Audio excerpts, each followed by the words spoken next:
In this question we don't know the integration of sec square x by cosec square x. So first I need to simplify it in sine or cos. So let's see.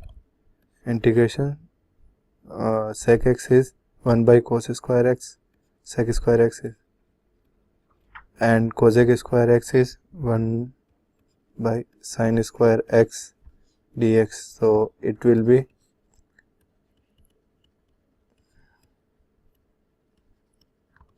I can write it as tan square x.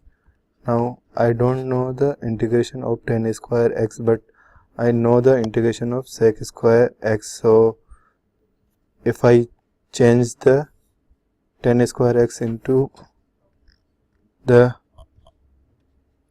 sec square x from the sec square x minus tan square x equals to 1. So from here I can calculate the tan square x. So it will be sec square x minus 1 dx. Now I know that integration of sec square x is tan x and integration of 1 is x. So the answer will be tan x minus x plus c.